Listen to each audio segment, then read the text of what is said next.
Hi everyone, it's Rachel from Don't Crop Me Now. We are on tour again. We are over in Leeds and we are visiting some friends from university. So they have actually bought a house. Unfortunately we haven't seen them for about a couple of years, really, due to COVID, and they have bought a new house and they have set up this wonderful little vegetable garden, and they are really pretty new time vegetable growers. But let's have a look around at what they have done. So as you can see, they have got some raised beds, and then they have some fruit that has been planted. It's all pretty newly planted. So for example, in this bed here, they have grown some onions. They have some cauliflower and broccoli. Well, we've been discussing why this sort of thing may have occurred, and we were explaining to them how the pigeons love to attack brassicas that are uncovered, but the onions themselves seem to be growing really quite well. They seem to have done well with strawberries. If we get in here, you can see there are some strawberries ripening up. We were discussing how to best use this space, this bit on the back here, and my friend was explaining that he just put these raspberries in a few weeks ago. We had a good look at the label, and they are actually a mixture of summer and autumn raspberries. So we're explaining how it might be better to perhaps plant them against the fence, so they can put some wires in along here and tie them in, and also to split up the summer and autumn varieties because they need different types of maintenance. And by doing that, they're going to create much more space all along here, which they will be able to use for the veg.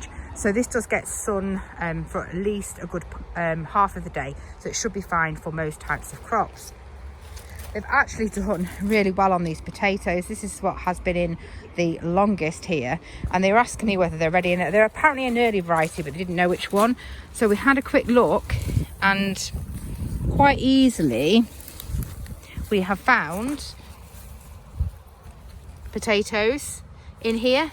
So we were explaining these are definitely ready to harvest, and we were discussing the idea that once your early potatoes are sort of smallish early potatoes, within a couple of weeks they will be very large. So there's a decent bed here. There's a lot of potato plants, so I think they need to get on with harvesting these potatoes, or they're going to end up with lots of giant potatoes. They've got some French beans which are growing really quite well over here, and then over in this bed it's a little bit of a mixture. They've got some cabbages in here, and we were discussing about what this damage here might be. Had a look around the leaves, and I found some cabbage white caterpillars, and we were explaining about that and how it's better to put a net over the top. But they do have some parsley growing there. They also have some Swedes which actually look pretty decent and are starting to swell up here.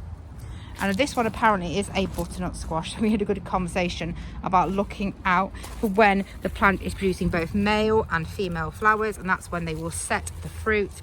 And to not worry, but this butternut squash is going to take over a lot of this sort of pebbled area. I am very jealous of their composting setup. That is pretty impressive.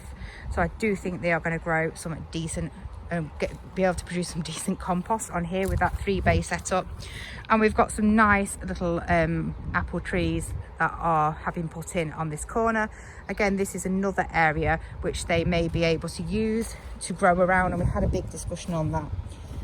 So it's not really rural here, but it's on the edge of rural. There's certainly access to a lot of places where you'll be able to get manure. So we talked to the benefits of that. We're talking a little bit about no dig, so it'll be really interesting to see how they get on with their vegetable garden. So I hope that has been an interesting tour for you. Hope you're all getting on okay on your allotments and vegetable gardens. So if you've enjoyed the video today, please like, comment and subscribe. It only takes a minute, but it really helps our channel. Take care everyone. Bye.